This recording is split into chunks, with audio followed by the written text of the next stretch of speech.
Hello, it's been a long time since I've done a video, and I needed to come back on here because I've been feeling God prompting me to do this for a while, and if I didn't do this today, I feel like I would be being disobedient to Him. I need to review the Chief's prophetic word for 2020 and go over where we are right now in history. When I gave that word, the next year and a half to 2.5 years have been nothing like what the word said, and it's been very challenging for me. It's been testing my faith, trying to hang on to what God said, and many times I actually thought, have I actually missed what God said?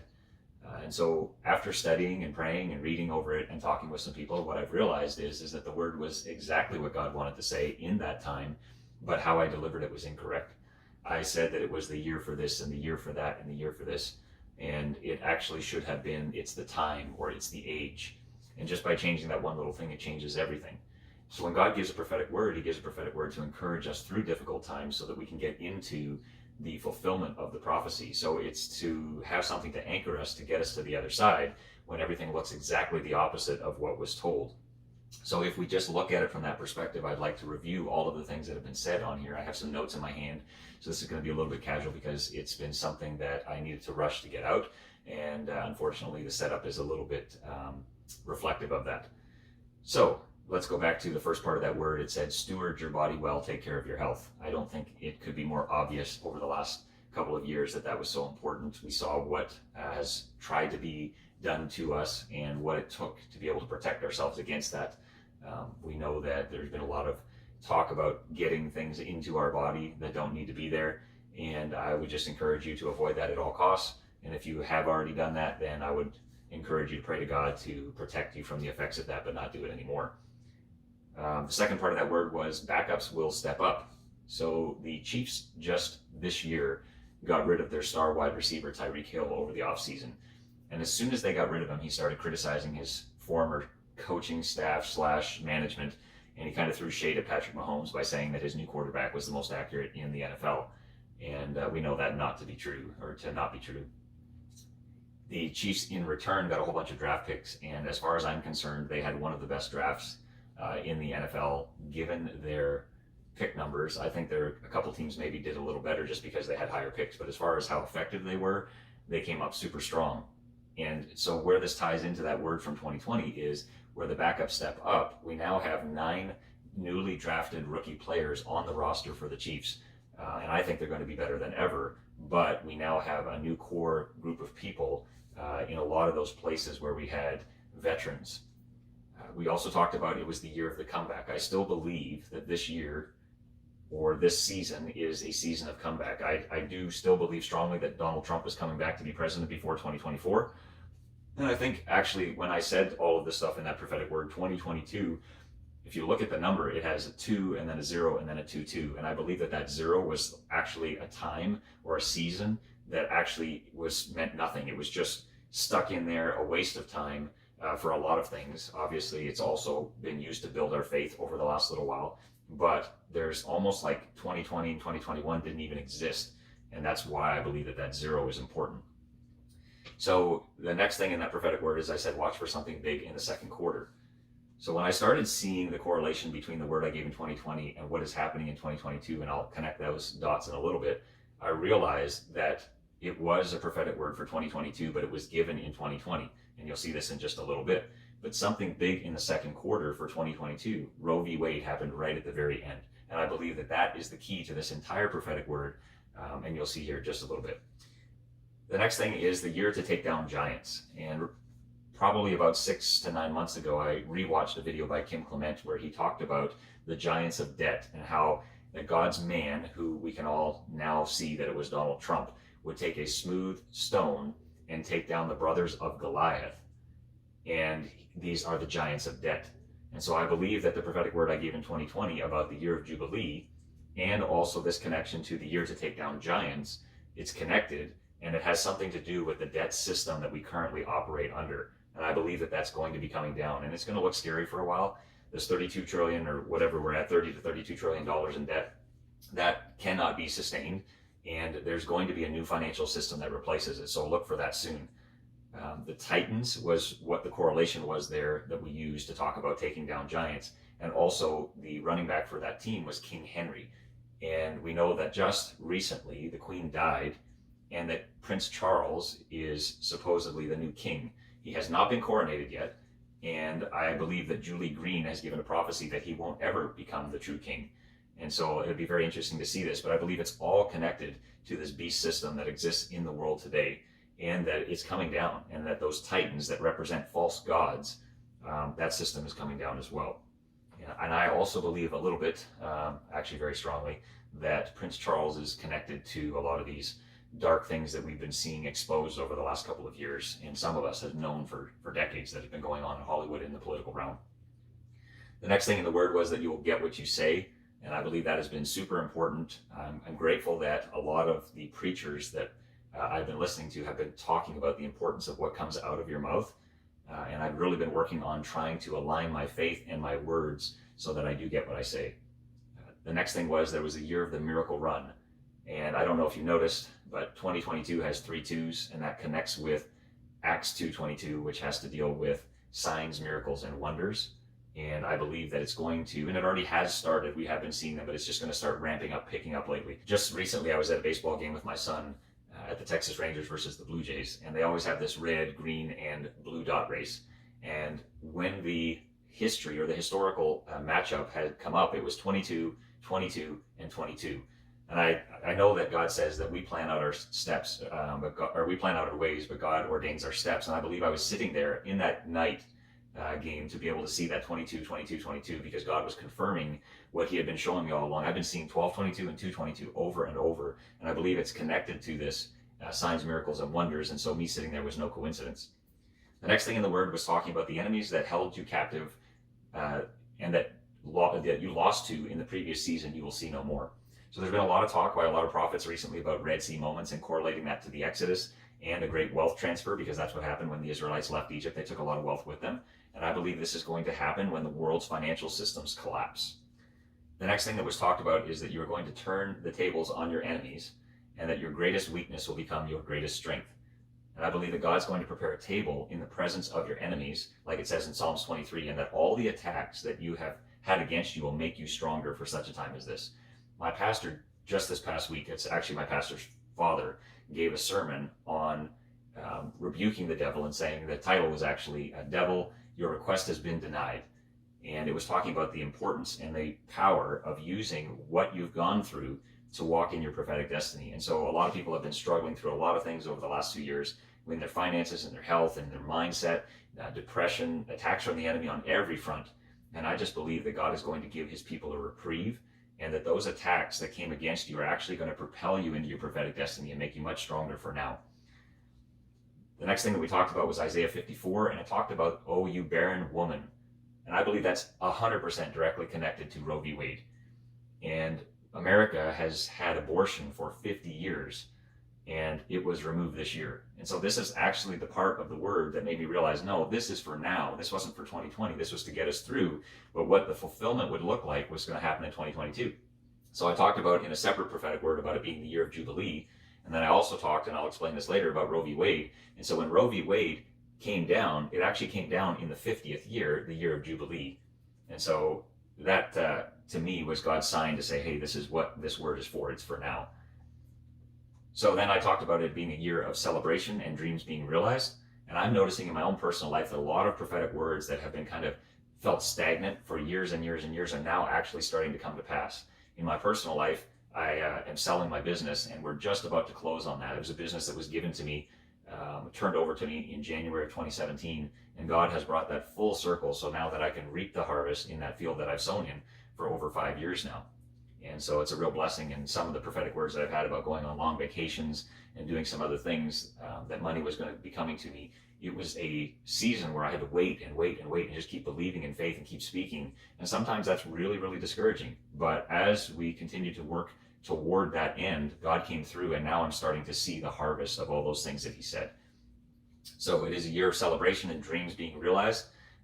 And hopefully in the, next year, 2023, I'll actually finish writing my second book. The first one was called Why Can't I Hear God? And I'm going to do a follow-up. My anticipated publication date is going to be in 2023. The word also said it's our time to seize opportunities and win. I believe that when this financial transition happens, there are opportunities like you haven't seen in your lifetime.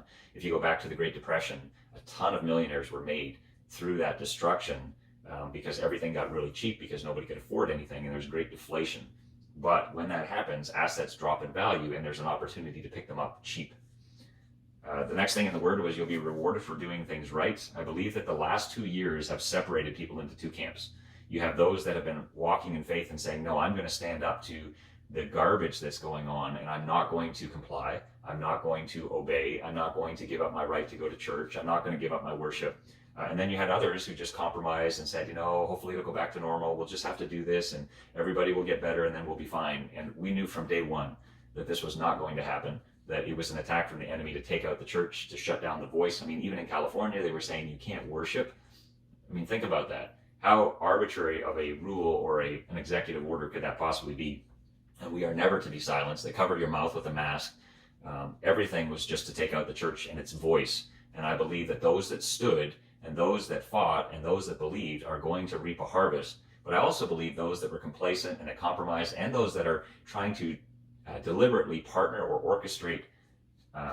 or orchestrate demonic things and control and grab for power and money, that they're going to be rewarded in this season and they're going to reap what they sowed as well. On a personal note, God has been talking to me a little bit about this thing that's been attacking me in November, right at the election time, when I was giving words about Donald Trump winning, but that Biden would be declared the winner, and then don't worry that there would be a comeback. Literally within a few days of that election, I was playing flag football and I twisted my ankle very hard in both directions. And I tore a tendon in that ankle and it has not healed properly. And here we are 2 years later. And so when you step out in faith, you use your feet. And in a lot of Christian dream books, it will talk about ankles representing faith. And so I believe it's just a representation of Satan attacking my faith and that I need to stand on the word. So what I've been doing is I've been speaking the word of God out of my mouth. And there are two scriptures that I've been hanging on to. So when I got the ankle diagnosed for what it was, the doctor said there's a lot of disease in that foot. And then I also remembered a prophetic word, I believe from 2014, that God was going to make my feet like the hinds feet of a deer. And so I've been declaring those things, that God's going to make my feet strong like those of the hinds feet of a deer. And also that he forgives all my iniquities and heals all my diseases, just like the doctor said. And so it is getting better. It's probably about 60% better, but I'm believing for a complete and full healing. The next part of the word says you can't get by on talent alone. You need maturity to not be easily offended. And I just want to encourage you through this next season to not give up when it looks dark. God said he's going to do something big, and we need to believe it. And when everything goes against it and the world's financial systems collapse, and when things don't look like, hey, I would never do it this way, you need to realize that God's thoughts and his ways are so much higher than ours, and they are not going to look the same. And so do not be offended when it comes in a different package, because when God gives you a gift, it can look like something different. I know when I inherited the business that I was talking about earlier, it did not look like a gift.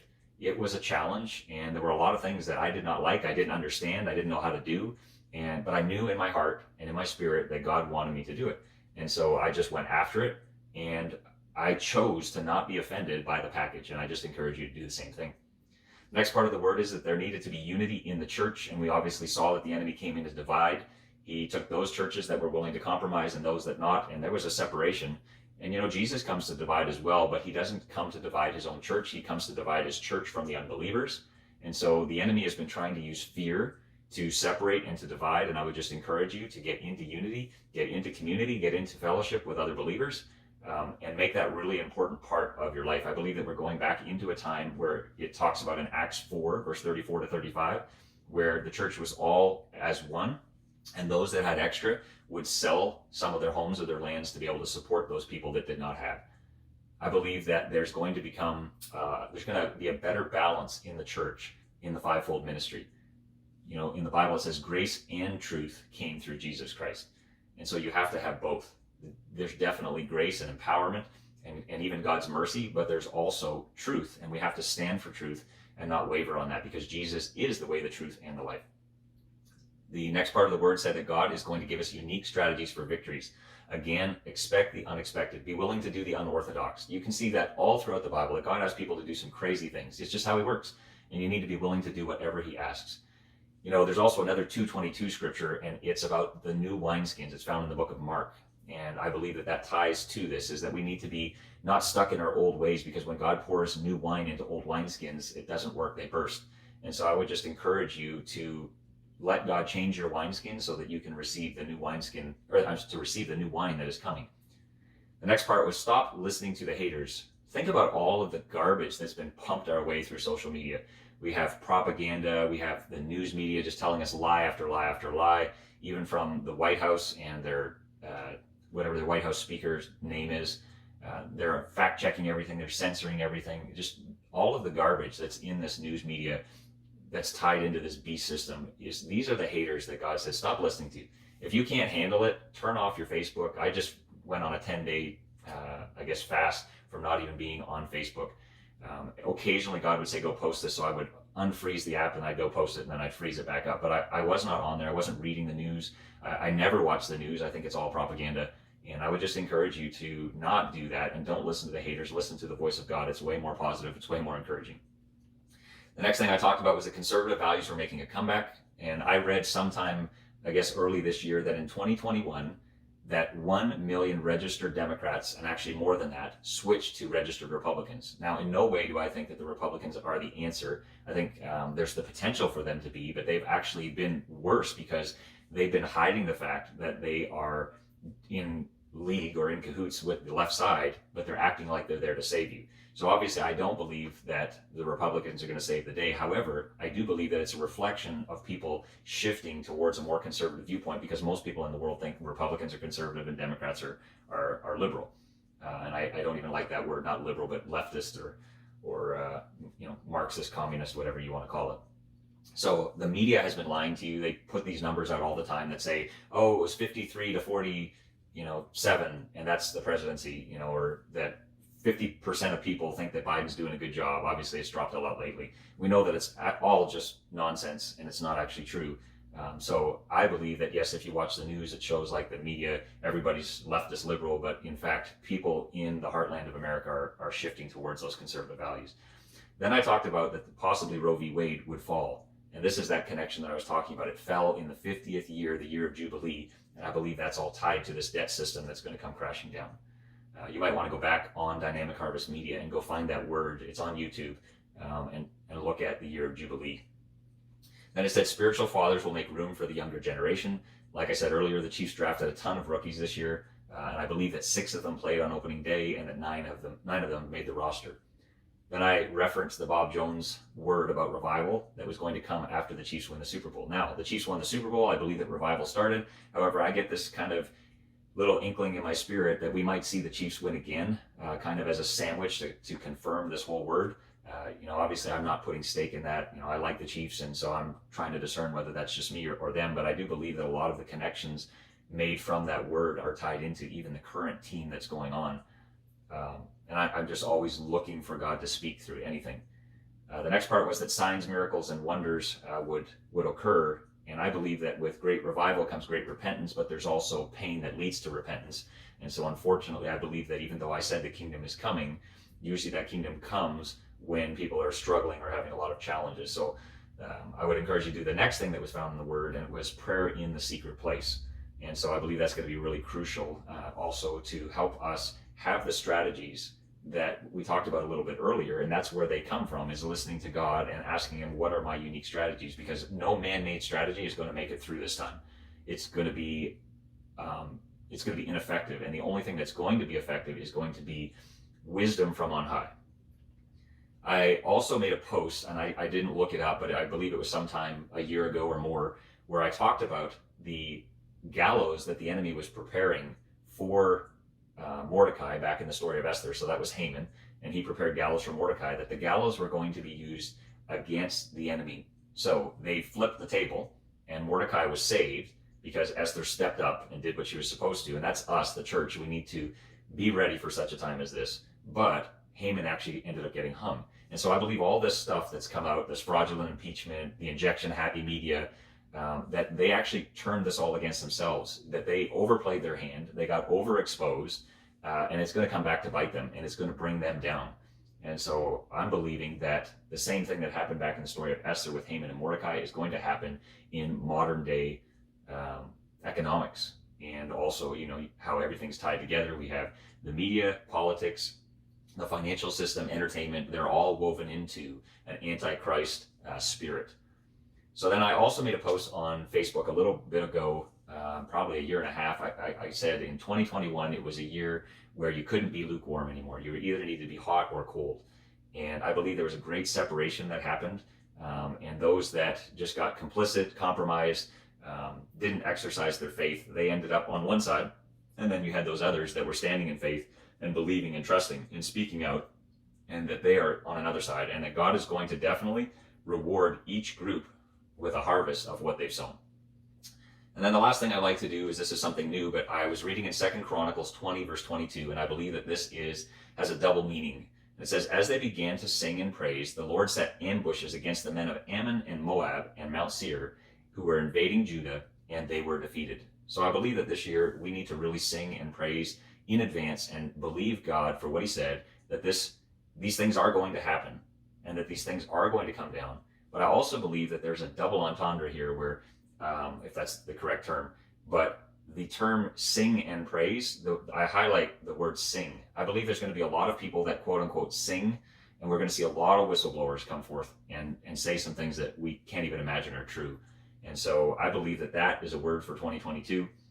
That people are going to start singing and we are going to start praising, and the Lord is going to set ambushes against these enemies of ours. So I just want to do that quick recap. I hope that wasn't too fast. There's a lot of information in there, but I was excited to do it, and I look forward to talking with you again soon.